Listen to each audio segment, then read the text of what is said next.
kasih Pak Yongki. Shalom semua jemaat BMC New York yang luar biasa. Salam penuaian, salam impactful life, hidup berdampak menjadi berkat. Amin.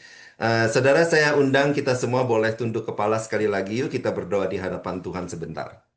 Bapa, terima kasih Engkau baik. Satu hari lagi Kau berikan kepada kami, Kau bangunkan kami pada pagi hari ini Tuhan. Kami tahu Tuhan berita di luar sana enggak baik, tetapi Engkau datang kepada kami dengan Injil, dan Injil adalah kabar kesukaan, kabar baik ya Bapak. Tuhan, urapi kami semua, urapi hamba-Mu, agar boleh menyampaikan firman-Mu. Hamba nggak bisa apa-apa, tetapi Roh-Mu yang akan bekerja di tengah-tengah kami Tuhan. Sehingga Tuhan kami bisa mendapatkan sesuatu hari ini, belajar sesuatu hari ini, dan kami terus diubahkan menjadi semakin indah, menjadi serupa dengan Engkau. Di dalam nama Tuhan Yesus, mari sama-sama kita katakan amin. Jadi selamat pagi saudara, selamat sore bagi yang ada di Indonesia. Kita udah tahu bahwa tema gereja kita untuk tahun ini adalah Impactful Life. Nah, mari kita baca sebentar saudara ayat firman Tuhan yang menjadi panduan kita untuk menjadi impactful life, yaitu di Matius 5 ayat 13 sampai 14. Kamu adalah garam dunia. Jika garam itu menjadi tawar, dengan apakah ia diasinkan? Tidak ada lagi gunanya selain dibuang dan diinjak orang. Kamu adalah terang dunia. Kota yang terletak di atas gunung tidak mungkin tersembunyi. Lagi pula orang tidak menyalakan pelita lalu meletakkannya di bawah gantang, melainkan di atas kaki dian sehingga menerangi semua orang di dalam rumah itu. Demikianlah hendaknya terangmu bercahaya di depan orang, supaya melihat perbuatanmu yang baik dan memuliakan Bapamu yang di sorga. Amin. Nah, saudara, kita udah seringlah diajar tentang garam dunia dan terang dunia ini ya.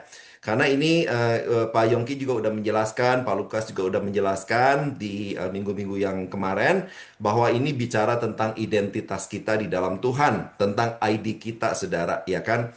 ID identitas kita ini penting, penting banget, nggak penting banget, saudara, karena di dunia aja semua pakai ID ya kan? Kita mau buka bank aja di Amerika pakai ID, kita mau terbang pakai plane aja dari satu tempat ke tempat lain juga pakai ID, saudara. Nggak bisa kita pakai ID orang lain, saudara. Mesti ID-nya kita. Jadi ID ini penting banget. Nah, kenapa Tuhan pakai perumpamaan garam sebagai ID identitas kita? Kita juga udah sering diajar ini, saudara. Ya, kita tahu bahwa kita udah diajarkan bahwa garam itu bisa mencegah kebusukan, bahwa garam itu sifatnya melarut, sedikit nggak kelihatan. Tapi kalau garam itu absen di makanan pasti nggak ada rasanya, nggak enak, saudara. Nah, kenapa garam, saudara? Kenapa nggak dikasih perumpamaan yang lain, saudara? Perumpamaan yang lebih keren lah, misalnya kita ini dikatakan kalau misalnya kan orang pacaran saudara ya, kalau misalnya lagi ngerayu-ngerayu kan orang itu selalu bilang melambangkan bahwa oh engkau adalah permata hatiku, saudara. Kenapa kita itu nggak dilambangkan seperti permata, saudara kan? Kan kalau yang namanya permata itu jauh lebih indah kelihatannya, kelihatan bagus, dan harganya juga pasti lebih mahal daripada garam ya kan? Garam kan cuma bubuk putih aja, saudara. Walaupun sekarang emang ada yang namanya pink salt, Himalayan salt, ya kan? Tapi kan yang pada umumnya garam itu ya penampilannya biasa-biasa aja, ya kan? Nggak ada bagus-bagusnya, cuma bubuk putih doang, saudara. Padahal biasanya kalau orang mau cari simbol, mencari lambang, itu pasti cari yang keren-keren. Negara Amerika aja cari simbolnya keren banget, bald eagle, saudara ya kan? Karena burung eagle itu melambangkan kekuatan, melambangkan kebebasan, melambangkan kekuasaan. Tapi Tuhan Yesus itu melambangkan kita hanya sebagai garam, saudara. Bukan permata atau bukan sesuatu yang wah luar biasa, saudara. Tadi dari ayat yang kita baca, kita belajar, memang garam itu adalah benda yang biasa aja, yang tampaknya nggak bagus, nggak berkilauan. Ditaruhnya juga biasa di rumah-rumah orang itu di dalam lemari-lemari di dapur, di dalam di tempat yang gelap ya kan di dapur, saudara. Tapi yang dipunyai garam itu adalah fungsinya. Yang dipunyai garam itu adalah manfaatnya. That's it, saudara. Ada fungsi, ada manfaat. Artinya bagi Tuhan, Walaupun kita ini nggak kelihatan hebat, kita ini nggak bukan orang terkenal, bukan famous, kita ini juga bukan yang kaya raya banget. Mungkin prestasi kita juga rata-rata, nggak luar biasa-biasa banget, saudara. Kerjaan juga mungkin bukan jadi CEO atau apa di company yang besar, saudara. Penampilan kita juga mungkin sederhana, biasa saja, tapi semua itu nggak apa-apa, saudara. Semua itu jangan bikin kita minder, jangan kita bikin rendah hati, karena identitas kita itu aman, secure di dalam Tuhan Yesus. Bagi Tuhan Yesus, yang penting adalah memberikan manfaat. Yang penting bagi kita, bagi Tuhan Yesus yang mau kita lakukan, kita bisa memberi dampak dan menjadi berkat. Amin. Jadi kehadiran garam itu, saudara, sederhananya aja, nggak ada kesan wahnya, nggak ada kesan luxury-nya. Jadi eh, yang Tuhan mau, yang kita kejar, bukan jadi siapa yang paling diberkati, bukan jadi siapa yang paling terkenal, siapa yang paling hebat, siapa yang paling wah, walaupun itu semuanya bagus, saudara. Tapi kalau semuanya itu kita punya, tapi kita nggak jadi berkat, buat apa, saudara? Jadi, satu hal yang mau kita tanamkan pada pagi hari ini, saudara ya, tanamkan dulu, saudara, sebelum kita lanjut. Yang mau Tuhan kita lakukan di tahun ini, kita itu berlomba-lomba untuk menjadi siapa yang paling membawa manfaat, siapa yang paling bisa membawa dampak, dan bisa membawa berkat buat bagi banyak orang, saudara. Jadi jangan berlomba-lomba untuk oh saya yang paling diberkati, saya yang jadi paling hebat, saya yang jadi paling wah. Enggak, saudara. Tapi tahun ini kita mau berlomba-lombanya justru siapa yang bisa paling membawa manfaat, membawa dampak, dan membawa berkat bagi orang lain. Amin, saudara. Nah, sampai di sini tanam dulu ya ini, saudara. Kita berlomba-lomba untuk membawa dampak menjadi berkat, saudara. Nah, sekarang saya mau ajak kita semua untuk melihat beberapa cuplikan dari kehidupan Simon Petrus. Nah, kita baca dulu di ayat firman Tuhan di Matius 4 ayat 18 sampai 19. Matius 4, 18 sampai 19. Dan ketika Yesus sedang berjalan menyusur danau Galilea, ia melihat dua orang bersaudara, yaitu Simon yang disebut Petrus dan Andreas saudaranya. Mereka sedang menebarkan jala di danau sebab mereka penjala ikan. Nah, saudara tanamkan dulu ini mereka penjala ikan. Lalu Yesus berkata kepada mereka, "Mari, ikutlah aku dan kamu akan kujadikan penjala manusia." Saudara, di ayat yang tadi kita baca bahwa Simon Petrus sedang menebarkan jala di danau karena emang pekerjaan mereka dikenal sebagai penjala ikan. Artinya identitas mereka itu adalah nelayan penjala ikan. Tapi kemudian Tuhan Yesus datang dalam kehidupan mereka dan Tuhan Yesus berkata, "Ayo ikut aku." Dan pada saat itu juga, pada saat Tuhan Yesus berkata, "Ayo ikut aku," Tuhan Yesus berikan identitas yang baru. Tuhan Yesus katakan, kamu bukan lagi jadi penjala ikan, tapi menjadi penjala manusia. Jadi identitas yang baru Tuhan berikan kepada Simon Petrus yang tadinya adalah penjala ikan. Tuhan datang dalam kehidupan mereka. Tuhan jadikan mereka penjala manusia, dikasih identitas yang baru. Nah, kemudian waktu berjalan terus, kehidupan bergulir terus, sampai tiba di suatu hari di mana Tuhan Yesus ditangkap dan mau diadili. Nah, kalau kita baca, saudara, waktu Tuhan Yesus ditangkap dan mau diadili, firman Tuhan di dalam Alkitab berkata, pada mulanya Petrus masih mengikuti Tuhan Yesus, tapi udah mulai agak jauh, saudara. Masih dikatakan Petrus ada di halaman. Di halaman apa? Di halaman di mana ruangan Tuhan Yesus sedang diadili.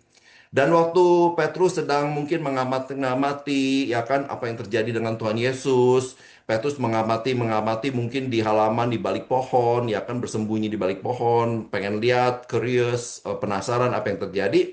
Ternyata ada beberapa orang yang mengenali wajah Petrus dan orang-orang ini berkata, "Ah, ini kamu juga adalah pengikut Yesus orang Nazaret itu, ya kan?" Yuk mari kita baca sebentar, saudara, apa yang terjadi. Di Markus 14 ayat 67 68, kemudian kita loncat ke 71 72 untuk menghemat waktu, Saudara. Dan ketika perempuan itu melihat Petrus sedang berdiam, dia menatap mukanya dan berkata, "Engkau juga selalu bersama-sama dengan Yesus orang Nazaret itu." Tetapi ia menyangkalnya dan berkata, "Aku tidak tahu dan tidak mengerti yang engkau maksud." Dan berkokoklah ayam. Maka mulailah Petrus mengutuk dan bersumpah, "Aku tidak kenal orang yang kamu sebut-sebut ini." Dan pada saat itu berkokoklah ayam untuk kedua kalinya, maka teringatlah Petrus bahwa Yesus telah berkata kepadanya, "Sebelum ayam berkokok dua kali, engkau telah menyangkal aku tiga kali." Lalu menangislah ia terseduh-seduh. Saudara, kepada kita semua, Tuhan juga datang, saudara. Dulu kita punya identitas yang lama.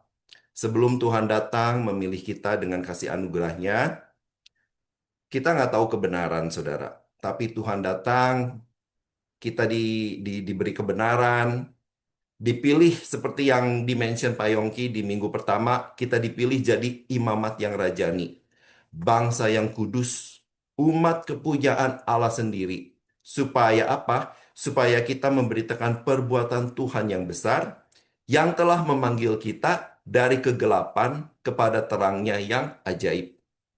Tuhan Yesus datang ke dalam kehidupan kita, menjamah kita. Kita dipindah, saudara, dari gelap ke terang. Kita diberi identitas yang baru. Kita belajar bahwa identitas kita adalah jadi garam dan terang dunia. Kita diberi kuasa untuk jadi anak-anak Allah. Kita diberikan Roh Kudus untuk menyertai kita, untuk memampukan kita, untuk supaya bisa hidup di dalam kebenarannya. Tapi kehidupan kita berjalan terus, aktivitas berjalan terus. Kita semua punya tantangan, punya masalah, punya realita kehidupan yang berbeda-beda. Kita punya pergumulan kita masing-masing yang ada di depan mata kita, saudara. Dan kita mulai ada kompromi-kompromi dosa dan mungkin mulai menjauh dari Tuhan. Mungkin bukan secara fisik karena kita masih sering beribadah, saudara. Tapi hati kita mungkin udah menjauh dari Tuhan. Tanda yang paling utama, saudara, eh, kalau kita mau cek apakah hati kita udah jauh dari Tuhan, Eh, gimana saudara? Gampang banget saudara. Apakah kita masih ada gairah berdoa? Apakah kita masih ada gairah untuk baca firman saudara? Terlepas dari sudah begitu banyak saudara firman Tuhan khotbah yang disampaikan oleh hamba-hambanya bahwa kita harus selalu intim dengan Tuhan, bahwa kita harus selalu mencari Tuhan, membangun hubungan dengan Tuhan, kita membara, hati kita yes pada saat mendengarnya saudara, tetapi setelah khotbah itu selesai, saudara, gairah itu hilang, saudara. Nggak ada gairah doa, nggak ada gairah lagi untuk membangun hubungan dengan Tuhan, saudara. Sebentar ada, sebentar hilang, saudara. Petrus, yang setiap hari berjalan bersama dengan Tuhan, dia makan bersama Tuhan, dia berjalan bersama dengan Tuhan, dia ditolong oleh Tuhan. Kita tahu pada saat dia nggak bisa bayar pajak, Tuhan Yesus bantu Petrus untuk bayar pajak supaya kata Tuhan Yesus supaya dia nggak jadi batu sandungan, saudara. Tapi waktu Tuhan Yesus ditangkap, dia diliputi rasa ketakutan sehingga ketika ditanya orang dia menyangkal, bahkan dia bersumpah, "Aku nggak kenal siapa dia, saudara." Padahal bersama-sama setiap hari dengan Tuhan Yesus, mendengar pengajaran, ditolong mengalami mujizat dan sebagainya, saudara. Tapi pada saat ketakutan datang, dia bilang, "Aku nggak kenal engkau." Dan kita tahu bahwa sumpahnya itu adalah sumpah palsu, saudara. Sesuatu yang bohong, saudara. Petrus menyangkal dia berbohong, nggak kenal Tuhan, bersumpah palsu untuk melindungi dirinya, saudara. Berapa banyak juga dari kita, saudara, karena relasi kehidupan berjalan terus, kita mulai menyangkal firman Tuhan, mulai kompromi dengan dosa. Kita udah tahu kebenaran firman Tuhan, tapi masih sering menyangkal firman Tuhan dan gak melakukan firman Tuhan. Nah, sekali lagi, saudara, tema Tuhan buat kita adalah hidup berdampak dan jadi berkat.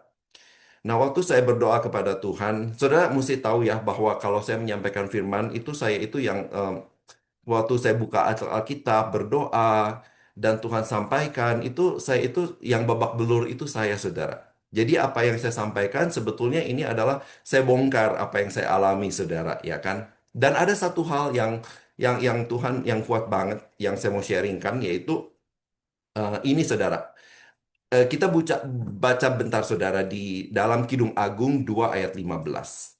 Kidung Agung 2 ayat 15 berkata, "Tangkaplah bagi kami rubah-rubah itu, rubah-rubah kecil yang merusak kebun-kebun anggur yang kami yang sedang berbunga."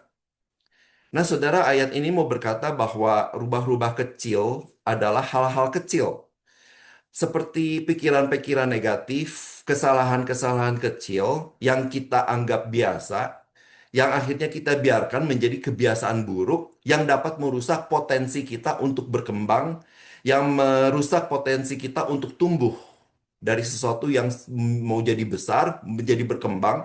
Tadi dibilang adalah kebun anggur yang sedang berbunga, tetapi nggak jadi karena diganggu oleh rubah-rubah kecil itu. Makanya firman Tuhan tangkap rubah-rubah itu, saudara.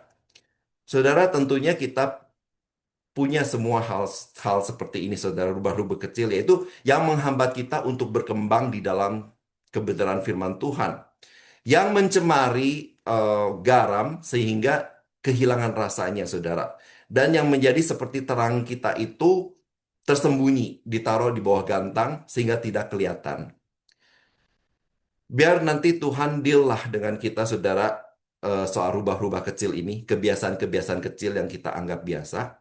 Tapi pada hari ini, saudara, ada satu hal yang mau saya sharingkan, yaitu tentang kebohongan. Seperti tadi Petrus berbohong, menyangkal, saudara.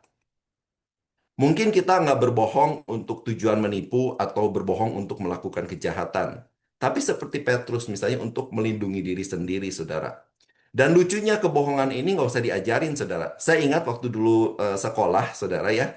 Kalau saya malas, saya bolos, nggak masuk kelas kan, saudara. Nah, biasanya kalau cuman sehari, sekolah itu nggak minta surat dokter. Dia cuman, kita itu ada buku laporan, saudara, kenapa nggak masuk, harus ada tanda tangan orang tua, dan kemudian harus ditanda tangan kepala sekolah, dan kemudian kita kasih ke wali kelas, menunjukkan kenapa kita nggak masuk kemarin.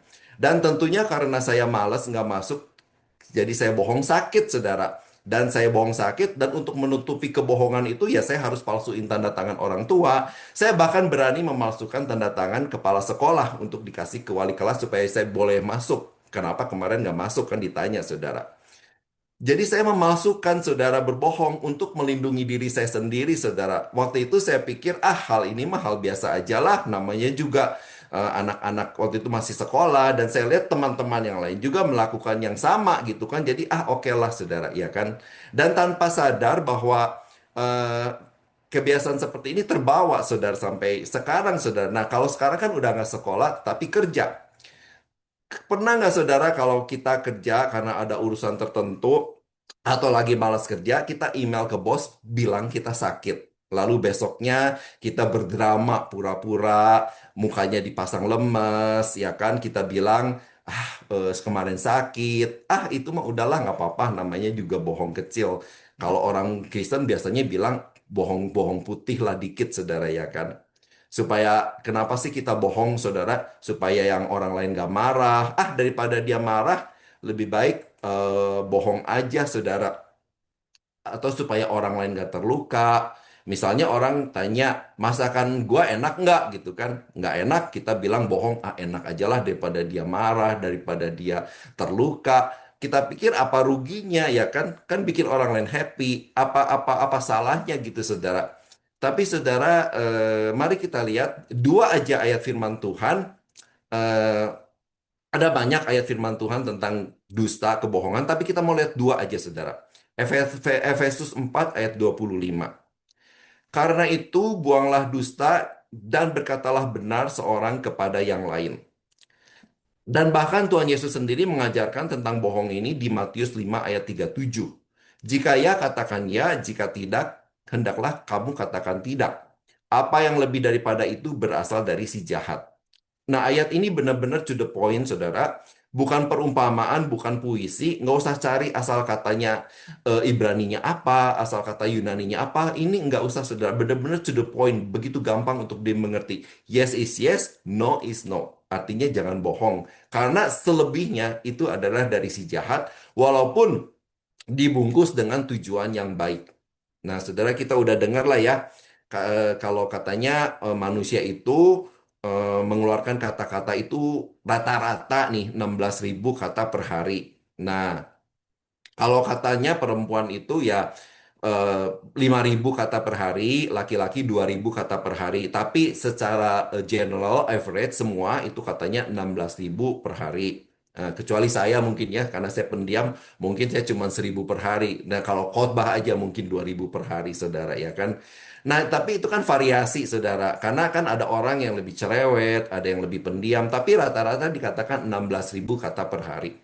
Dan ya itulah kalau menurut survei dikatakan perempuan itu lebih cerewet. Kenapa saudara? Karena alasannya karena katanya perempuan itu mengurus suami dan anak. Makanya kalau suaminya bilang kenapa cerewet ya bilang aja karena gua ngurusin lu dan anak gitu kan saudara ya. Nah saudara dari 16.000 ini katakanlah ya 16.000 kata ini berapa persen saudara kita kadang-kadang melakukan bohong putih saudara ya kan white lie saudara. 2%, 70%, atau lebih daripada itu seperti kebohongan itu seperti jadi kebiasaan yang akhirnya nggak sadar udah menjerat kita saudara ya kan. Kalau udah janjian, udah di mana lu kan? Udah janjian nih. Oh iya ya, on the way, lagi on the way, udah mau nyampe. Padahal masih di rumah saudara ya kan. Kalau telat ke office paling gampang bilang kalau di New York City paling gampang bilang itu subway-nya macet, subway-nya mandek. Padahal lancar-lancar aja, padahal kita keluar rumahnya yang telat saudara. Saudara, alasan Petrus berbohong karena untuk melindungi dirinya, untuk kenyamanan dirinya. Kalau masih ada perkataan juga dalam bibir kita yang nggak jujur, dalam hati kita, apa alasannya, saudara? Supaya kita nyamankah? Supaya kita aman? Supaya kita berlindung di balik kebohongan? Apa, saudara? Dosa semua mulai dari hal-hal yang kecil. Pertama kita lakukan dosa, kita deg-degan, saudara, ya kan? 10 kali melakukan dosa, udah mulai biasa. Sampai akhirnya jadi kebiasaan buruk yang merusak. Nah, kebiasaan buruk ini, saudara, rubah-rubah kecil ini yang harus ditangkap. Batu kecil yang bikin kita tersandung, bukan batu besar, saudara. Dosa-dosa kecil yang nggak kita sadari, justru yang akhirnya akan menghancurkan kita. Yang akan merusak identitas kita, saudara. Kita kehilangan integritas dan akhirnya membuat kita nggak bisa memberikan dampak dan kita nggak bisa jadi berkat, malah jadi batu sandungan. Bahkan kita akan kehilangan kepercayaan orang-orang, saudara. Itu yang mau saya sharingkan, saudara, tentang satu hal aja dulu, saudara, kebohongan, saudara. Nah, kembali ke cerita Petrus, saudara, ya kan? Yuk kita habisin cerita Petrus. Tadi kan kejadiannya sampai Petrus dikenali orang-orang kan, lagi mengamati Tuhan Yesus, lagi diadili. Dan kemudian kita tahu setelah itu Tuhan Yesus disalib dan mati di atas kayu salib. Nah, kita lanjutkan cuplikan kehidupan Petrus di Yohanes 21 ayat 3. Yohanes 21 ayat 3. Kata Simon kepada mereka, "Aku pergi menangkap ikan." Kata mereka kepadanya, "Kami pergi juga dengan engkau." Mereka berangkat lalu naik ke perahu, tetapi malam itu mereka tidak menangkap apa-apa. Nah, saudara, dari ayat yang kita baca, identitas mereka berubah lagi, kembali ke identitas yang lama. Jadi, tadinya penjala ikan, nah kita bacakan Tuhan datang kasih mereka identitas baru, jadi penjala manusia. Lalu terjadi kehidupan berjalan terus, Petrus menyangkal Tuhan Yesus dan kembali lagi ke identitas yang lama, yaitu penjala ikan. Manusia lama menjadi manusia baru, kembali lagi menjadi manusia lama. Dikasih identitas lama, dikasih identitas baru, jadi identitas lama lagi. Kenapa, saudara? Karena Petrus merasa gagal, Petrus menyesal telah menyangkal Tuhan Yesus, Petrus merasa bersalah telah menyakiti hati Tuhan Yesus. Makanya kan tadi firman Tuhan bilang, eh, ia menangis terseduh-seduh. Petrus menangis, saudara, karena sedih. Karena dia tahu dia udah menyakiti Tuhan Yesus. Karena jiwanya robek, saudara. Ia merasa sakit di dalam. Dia nyesel, saudara. Dia dikuasai rasa bersalah, saudara. Kenapa dia harus menyangkal mungkin, saudara? Dan akhirnya kekecewaan itu dia simpan, terlalu menguasai dia dan akhirnya dia kembali ke identitas yang lama, saudara. Kita juga kadang-kadang seperti itu, saudara, kuat dalam Tuhan, dengar firman Tuhan, kemudian kita bertekad, yes, aku mau jadi berkat Tuhan, aku mau dengar firman Tuhan. tapi kemudian gagal lagi. Lalu kita teringat firman Tuhan lagi, kita mendengar firman Tuhan lagi, lalu gagal lagi, saudara. Lalu kita merasa, aduh, menyakiti Tuhan Yesus lagi, kita merasa bersalah, kita mau berubah tapi gagal lagi. Bolak-balik terus, saudara. Manusia lama, manusia baru, manusia lama, manusia baru, identitas lama, identitas baru, kembali ke lama lagi. So, bolak-balik terus, saudara. Di mana seharusnya kita itu tetap kuat, saudara, dengan identitas baru yang Tuhan udah kasih. Identitas kita, kata Tuhan, adalah garam dan kita adalah terang. Saudara, dari awal Tuhan itu udah tahu bahwa Petrus akan jadi penjala manusia. Di mana Tuhan itu udah planning. Tuhan itu udah kasih kasih plannya, saudara, bahwa dia itu akan membuat banyak orang bertobat. Dan emang kita tahu, saudara, pada akhirnya kita tahu bahwa pada saat Petrus berkhotbah, 3.000 orang diselamatkan. 3.000 orang percaya kepada Tuhan Yesus, bertobat, dan jadi jemaat mula-mula yang tumbuh pesat karena ada kuasa Roh Kudus. Makanya Tuhan bilang, sebelum Petrus tahu dia akan jadi penjala manusia, Tuhan udah bilang, kamu itu akan jadi penjala manusia. Tapi di tengah perjalanan dia gagal, dia menyangkal, dan akhirnya dia merasa bersalah, merasa enggak layak, akhirnya dia kembali ke identitas yang lama, saudara. Saudara, demikian juga dengan kita. Tuhan udah tahu, saudara, kita itu mau jadi apa, saudara. Makanya Tuhan kasihkan identitas kepada kita masing-masing, saudara. Bahkan di dalam Mazmur 139, saya bacakan, saudara. Mazmur Daud di ayat Mazmur 139, Engkau melihat aku waktu aku masih dalam kandungan, semuanya tercatat di dalam bukumu, hari-harinya sudah ditentukan sebelum satu pun mulai. Sudah sebelum satu pun mulai, sebelum masih kita dirajut dalam perut ibu kita, Tuhan udah tahu, saudara, identitas kita apa, tujuan kita apa. Tapi along the way, kita juga sama seperti Petrus banyak melakukan kesalahan. Ditambah lagi dengan dakwaan si iblis, saudara, yang berkata, kamu mah nggak bisa lah, dari dulu juga bangkit, bangkit, jatuh, saudara. Dan kita mulai percaya, saudara, seperti itu, saudara. Akhirnya kita kehilangan gairah untuk ikut Tuhan. Mau bangun hubungan, kita juga udah merasa nggak layak, saudara. Mungkin itu yang menjadikan kita itu nggak bisa bangun hubungan dengan Intan, karena kita merasa nggak layak, saudara. Selalu gagal, saudara. Dan iblis itu kan dia datang hanya untuk mencuri, membunuh, dan membinasakan. Itu kerjaannya iblis, cuma satu, saudara. Kerjaan iblis itu satu, cuma mencuri, membunuh, dan membinasakan. Tapi dia lakukan full time. Dia lakukan 24 jam sehari, 7 hari seminggu, 365 hari per tahun. Dia cuma berkata, engkau nggak bisa, engkau gagal, engkau mah anak Tuhan yang gimana. Identitas kita dihancur sama iblis, saudara. Tapi puji Tuhan, kita puja Tuhan yang setia. Amin. Bulan ini kita ditantang Tuhan, harus berani berubah. Jangan terus tinggal di dalam perasaan gak layak, perasaan bersalah, gak layak, selalu didakwa iblis, saudara. Dialihkan perhatian kita kepada hal-hal duniawi terus, saudara. Saudara, hanya Tuhan yang bisa mengubahkan kita. Hanya Tuhan dengan kekuatan kasih-Nya, dengan kekuatan firman-Nya, saudara. Saudara, yuk kita akhiri cuplikan cerita hidup Petrus, saudara. Kan tadi terakhir dia kembali lagi ke identitas yang lama jadi penjala ikan. Nah, kemudian pada waktu itu Tuhan Yesus sudah mati dan dia bangkit dari kematiannya. Dan sebelum dia naik ke surga, dia menampakkan dirinya sekali lagi kepada Petrus. Kenapa, saudara, Tuhan menampakkan dirinya sekali lagi kepada Petrus sebelum dia naik ke surga? Karena Tuhan mau membebaskan Petrus dari perasaan bersalah, dari perasaan berdosa, dari perasaan gak layak. Tuhan ingin menyembuhkan jiwa Petrus yang robek, dan Tuhan ingin mengembalikan identitas Petrus yang benar di dalam Tuhan. Yuk kita baca sebentar di Yohanes 21 ayat 17. Kata Yohanes 21 ayat 17. Kata Yesus kepadanya untuk ketiga kalinya, Simon anak Yohanes, apakah engkau mengasihi aku? Maka sedih Petrus karena Yesus berkata untuk ketiga kalinya, apakah engkau mengasihi aku? Dan dia berkata kepadanya, Tuhan, engkau tahu segala sesuatu. Engkau tahu bahwa aku mengasihi engkau. Kata Yesus kepadanya, gembalakanlah domba-dombaku.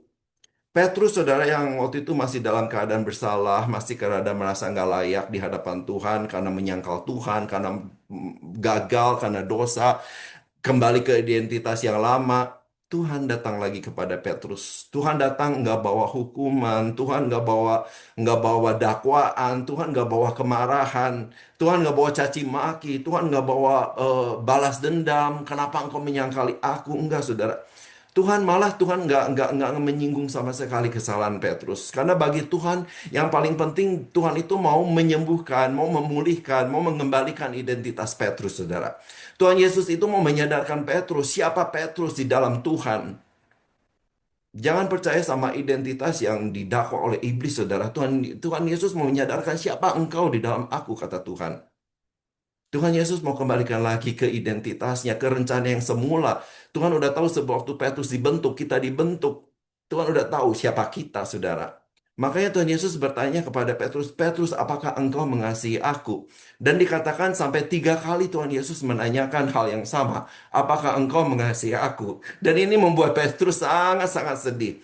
Dan di tengah kesedihannya Petrus jawab, Tuhan, engkau tahu segala sesuatu. Engkau tahu bahwa aku mengasihi engkau. Saudara, pada saat kita kecewa, pada saat kita gagal, pada saat kita melanggar firman Tuhan, lalu tiba-tiba kita diliputi hadirat Tuhan, kita datang kepada Tuhan, kita mendengar firman Tuhan. Pernahkah kita berkata seperti Petrus, saudara?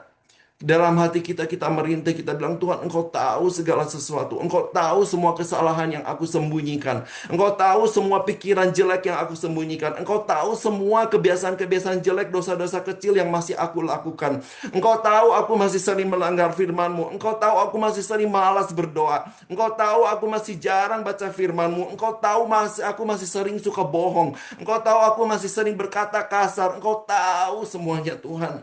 Engkau tahu, Tuhan. Tapi juga Engkau tahu bahwa aku mengasihi Engkau. Tahukah Engkau juga bahwa aku juga mengasihi Engkau, Saudara pernah merasa begini, saudara, kita merasa berada di tengah-tengah, saudara, seperti ditarik.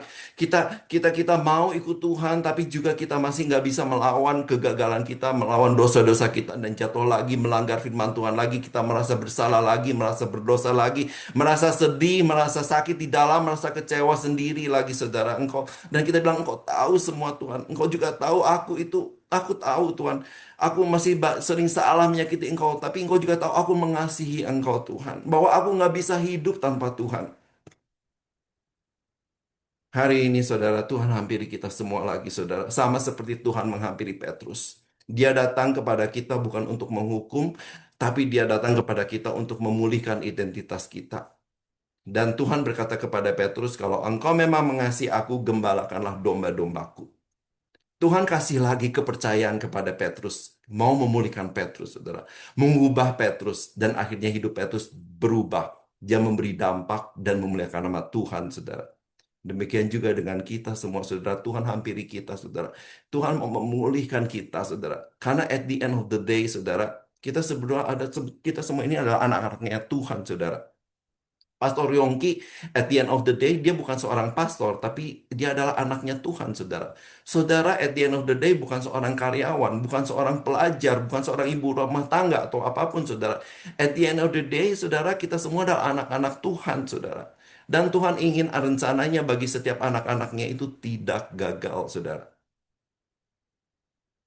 Ayat penutup, ayat ayat penutup untuk sharing pada pagi hari ini ada di ayat emas kita untuk bulan Januari ini di Roma 12 ayat 2. Roma 12 ayat 2. Janganlah kamu menjadi serupa dengan dunia ini, tetapi berubahlah oleh pembaharuan budimu sehingga kamu dapat membedakan manakah kehendak Allah, apa yang baik, yang berkenan kepada Allah dan yang sempurna. Saudara, gimana caranya, saudara? Nah, Efesus 4 ayat 23 menjelaskan supaya kamu dibaharui di dalam roh dan pikiranmu. Yuk kalau kita boleh tampilkan sebentar Efesus 4 ayat 23 supaya kita bisa baca. Supaya kamu dibaharui di dalam roh dan pikiranmu. Saudara, artinya transfer ini terjadi dari dalam, bukan dari luar, harus dari dalam. Dan dibaharui di sini artinya adalah setiap hari, saudara. Pembaharuan ini adalah proses yang harus setiap hari kita lakukan.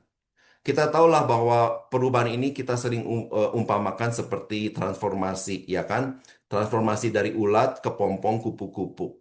Ulat, saudara, berjalan merangkak, Dia pandangannya terbatas, saudara. Nggak bisa lihat apa-apa, ya kan? Cuman di bawah merangkak, saudara. Dan kemudian jadi kepompong lebih parah lagi, saudara. Kepompong dia nggak bisa lihat apa-apa, gelap, saudara. Sepertinya tidak terjadi apa-apa, sepertinya tidak ada pertolongan, sepertinya Tuhan, mana Tuhan, nggak bisa lihat apa-apa, saudara. Tapi kemudian suatu suatu hari diubah jadi kupu-kupu terbang, dia bisa lihat dari atas, saudara.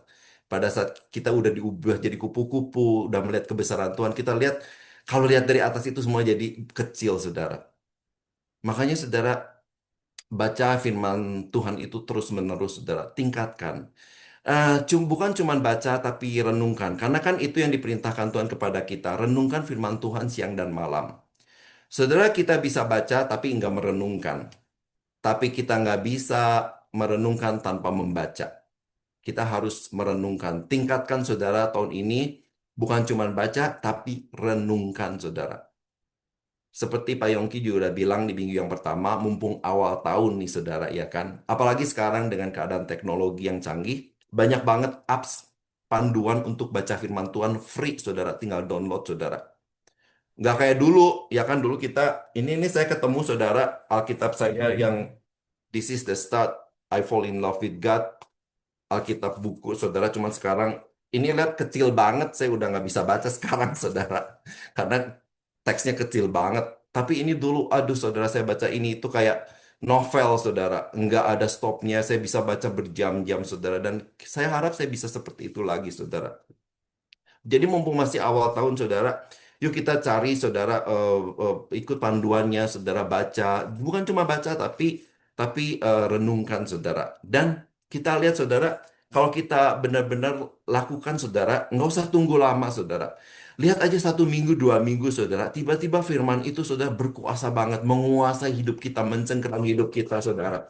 Tiba-tiba, saudara, kalau kita terus lakukan itu, saudara, dosa itu malah nggak jadi menarik buat kita, saudara. Lakukan, saudara, dan kita bisa lihat ada kuasa yang luar biasa, saudara. Sebelum baca, minta pimpinan Roh Kudus untuk memampukan kita, ya kan, untuk bisa mengerti. Kita Tuhan, saya hari ini membaca firman Tuhan, saya minta supaya Tuhan terangi saya. Mungkin memang kadang-kadang ada yang belum, kadang-kadang kita nggak ngerti, saudara. Tapi percayalah, saudara, bahwa firman Tuhan adalah surat cinta, ya kan, surat cinta Tuhan kepada kita, saudara. Saudara, kalau saudara nulis surat cinta buat orang yang saudara kasihi, ya kan, nggak mungkin kan saudara nulis, aduh saya mau nulis surat cinta yang complicated banget, sehingga pacar saya itu nggak tahu apa yang saya maksud. Nah, kan nggak mungkin, saudara, ya kan. Tuhan itu juga pasti sebetulnya nulisnya itu, cuman kita perlu aja pencerahan dari Roh Kudus untuk bisa mengerti, saudara. Saudara, jadi Roh Kudus itu ngapain, saudara? Sebentar ya, saudara ya. Jadi Roh Kudus itu ngapain, saudara? Nah, saudara, saya itu kan kalau kalau lagi drive suka lewat ke Brooklyn, kan suka lewat jembatan itu loh, jembatan layang. Saya nggak tahu nama jembatannya apa. Cuman kalau siang biasa aja, tapi kalau malam bagus, saudara. Karena kenapa, saudara? Kalau malam itu jembatannya terang, di tiang-tiangnya itu ada lampu warna-warni, saudara. Tapi nggak ada lampunya, saudara. Tiang-tiang itu nggak ada lampunya. Ternyata mereka bisa warna-warni karena ada lampu sorot, ada lampu yang menyoroti tiang-tiang itu sehingga kelihatan bagus. Dan lampu sorot itu ada di bawah, nggak kelihatan, saudara. Nah, lampu-lampu spotlight itu nggak kelihatan, tapi sinarnya menyoroti tiang-tiang jembatan itu sehingga pada waktu malam jembatan itu kelihatannya bagus dan indah. Nah, Roh Kudus juga seperti itu, saudara. Roh Kudus itu nggak kelihatan. Dia nggak pernah menarik perhatian kepada dirinya, tapi dia menyoroti objek, saudara, sehingga orang lain bisa melihat objek yang disorot itu, wah indah banget, saudara. Nah, apa yang disoroti oleh Roh Kudus? Di Yohanes 6 ayat 14 dikatakan, ia atau Roh Kudus itu akan memuliakan aku. Jadi Roh Kudus itu tidak menarik perhatian buat dirinya sendiri, tapi dia itu menunjukkan kepada Yesus, saudara. Dia nyorotin Tuhan Yesus, saudara. Dan itu yang Tuhan tunjukkan kepada Roh Kudus tunjukkan kepada kita, saudara, untuk melihat bahwa siapa pribadi Tuhan Yesus, saudara. Apa yang perlu kita renungkan pada saat Roh Kudus itu menunjuk kepada Kristus? Roh Kudus itu akan menunjukkan kepada kita pengorbanan Tuhan Yesus yang tubuhnya hancur, tertikam, tercabik di atas kayu salib agar dosa saya dan saudara itu bisa dihapuskan. Tuhan tanggung semuanya di atas kayu salib. Roh Kudus itu menyoroti Tuhan Yesus yang mau dihina, yang mau ditolak, sehingga kita semua itu yang harusnya ditolak, yang harusnya dihukum, kita itu bisa diterima dan dikasih oleh Tuhan Yesus. Sehingga apalagi saudara, sehingga kita bisa mengalami terang keselamatan yang diberikannya saudara. Roh Kudus tunjukkan Tuhan Yesus udah berkata, udah selesai, everything finished. Hukuman udah selesai saudara. Nggak ada yang lagi tersisa buat saya dan saudara. Saudara, renungkan ini semua saudara. Maka kita akan begitu sadar bahwa begitu banyak yang Tuhan sudah lakukan berikan buat kita saudara, yang membuat kita itu hancur, yang membuat kita berani untuk berubah. Jadi kita nggak hanya cuma minta berkat-berkat terus. Kenapa saudara? Karena udah ditunjukkan begitu banyak yang Tuhan udah kasih buat kita. Kalau soal berkat, soal yang lain itu kan dibilang nanti itu adalah bonus, itu pasti akan mengikuti kita saudara ya kan. Sehingga kita itu apa? Kita itu dilayakan saudara, dikasih identitas yang baru dan dimampukan untuk mengalami perubahan transformasi terus-menerus dari hari ke hari dan dimampukan untuk hidup di dalamnya. Yuk saudara, identitas yang baru Tuhan udah berikan buat kita semua. Kita datang kepada Tuhan setiap hari, perbaharui setiap hari, datang pada Tuhan anytime, sehingga semakin lama semakin menjadi berkat dan berdampak. Jangan tunda lagi saudara, karena Tuhan sudah memberikan begitu banyak dalam kehidupan kita. Jadi, kalau mau dikasih judul sharing saya pada pagi hari ini, saya mau bilang, kalau tidak sekarang, kapan lagi, saudara? Jangan tunda lagi, saudara. Kalau nggak sekarang, kapan lagi, saudara? Jangan kembali ke identitas yang lama. Amin.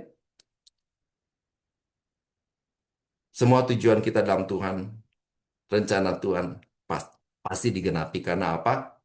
Tidak ada yang mustahil bagi Tuhan. Haleluya. Tuhan Yesus memberkati.